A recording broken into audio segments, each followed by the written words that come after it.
many snaps did they run in the 14 personnel? That's only for us. 100% of the snaps.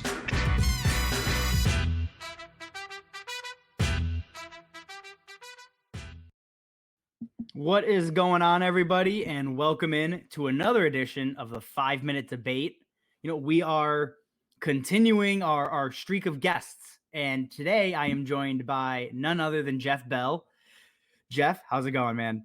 Doing well. I'm very excited to be here. I'm appreciative that we can get on here and talk about some football players in the middle of May. So let's go. Who doesn't love fantasy football middle of May? Yep. The diehards are out in full force.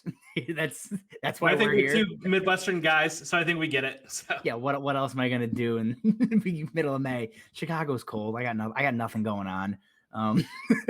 But before we get in, Jeff, before we even reveal, again, if they haven't read the title, before we reveal who we're debating, why don't you go ahead, tell everybody where they can find all of your stuff. I know you're in a couple locations, so just give it to us all. Yep.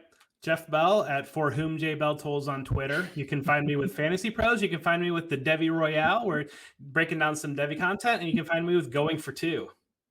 Yeah, that is fantastic. You would be to say a rise from mediocrity, or a meteoric rise sounds better than mediocrity. That's what I mean. There's two different things there, Justin. Wildly different. Bit of a meteoric rise, though. You have been a Devy rock star in the Twitter circles. So, if you guys are looking for Devy content, absolutely check Jeff's stuff out. It is top notch. But again, as you guys have seen below, we are debating Mike Evans versus T. Higgins. And last week we did a redraft with a redraft debate. We're going back to Dynasty, the bread and butter of the 5-minute debate. Jeff, I gave him first choice here. He is taking T. Higgins. He's a smart man. So Jeff, let me get my timer ready here.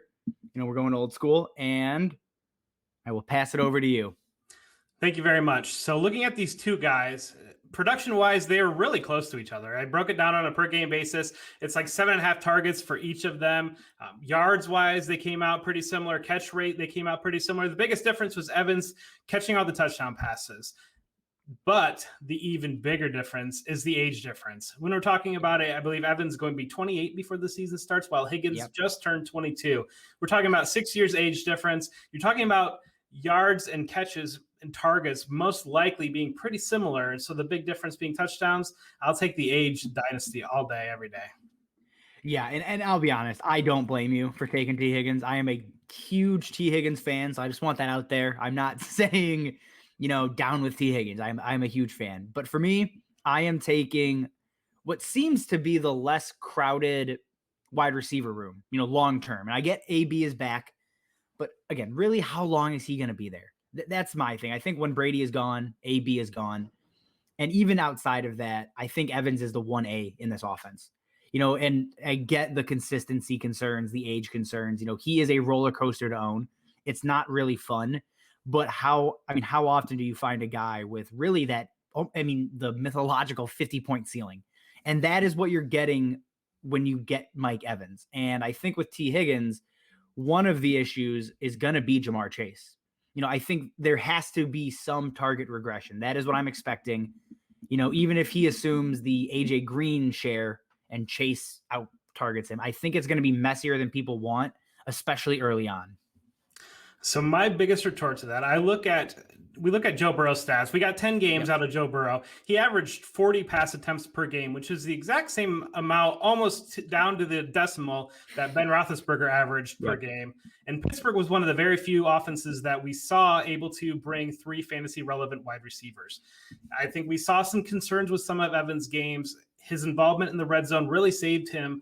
But again, touchdowns can be a little bit iffy. And if we're relying on touchdowns, I'm not entirely sure the volume is going to be there. And the other problem too is we're talking about dynasty football, and you might be the biggest Kyle Trask believer, but the moment that falls out on Tom Brady and all of a sudden Mike Evans, who's he catching balls from?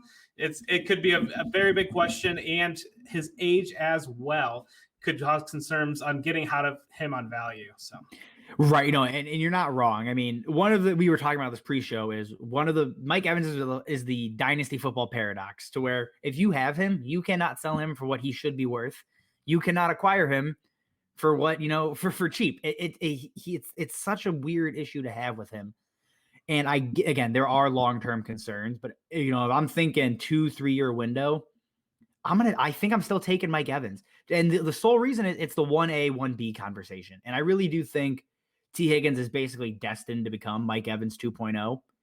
That is really where I see him, his career trajectory. And again, that's not a bad thing. Mike Evans is a perennial top 15 wide receiver. I just don't know if he's going to ascend as quickly as we want him to now that Jamar Chase has entered the fold, because I don't think long-term they want to have Burrow throwing, 40 plus times a game. Zach Taylor's an interesting coach, though, and he's coming over from and he doesn't care. And so as long as he's there, Joe Mixon's still there. He's still 24. There's still potentially some wheels to go there, but the defense is a major concern. And we saw Tampa Bay's defense win a Super Bowl for them, whereas there could be a lot more game control, game management with Tampa Bay, whereas Cincinnati, I think, might be chasing for several this season, maybe next season. And if we're talking about those 2 seasons, the volume from them chasing, I mean, we're right in Evan's production window, and all of a sudden we're out of it. So right. Again, the yards and touchdown, the yards and receptions, I think, between the 2 players could end up very, very similar, and you could be down to touchdowns. But again, that is something that can swing from year to year. Absolutely. Again, I'm not refuting anything you're saying. If I had first choice, I'm taking T. Higgins here too. I'm just, full disclosure, but it's shocking because T.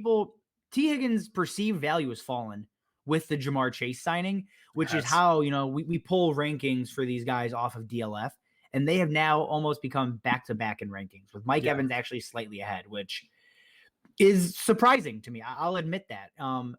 But again, it's just there's a lot going on here as far as murkiness. If T. Higgins comes out and is the 1A, this debate is over. It's T. Higgins for the next 7 years.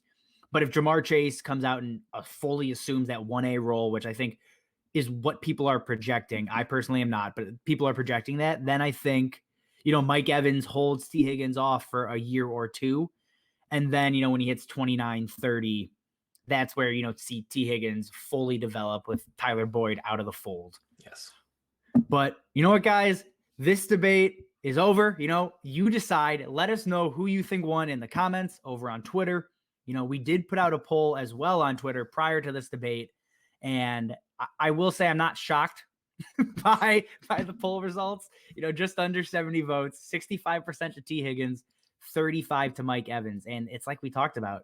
The perceived value of Mike Evans relative to what he's actually going to give you is a lot lower, and he is the ultimate fantasy football paradox. Yes, that's great. I fall into the trap every year. I own him in every league pretty much because I bought him kind of cheap, and now I can't get rid of him. Yes, what are you going to do? Every time you want to get rid of him, it's so up and down, and I think that's a big thing too that we saw. Just the cliffs and the valleys. We saw so much of his production come out of that Detroit Lions game. So yes, whenever you want to sell him, he's not producing, and then when he does produce, I'm not getting rid of that guy because he dropped 45 points. How am I going to give up 90 points in 2 weeks? What do you want me to do here? Yep. All right, Jeff. We appreciate you coming on, man. Why don't you remind the people again, where they can find your work, where, everything Jeff Bell produces is being found. Yes, Jeff Bell at For Whom J Bell Tolls on Twitter. Fantasy Pros doing NFL and Devy content over there. The Devy Royale on Tuesday nights on the Going for Two network at 9:30. And then again, Going for Two, throwing some content up there as well. So thank you so much, Justin. Yeah, it was an absolute blast, Jeff. I'm glad we can get this chance to talk. And we will see you guys next week.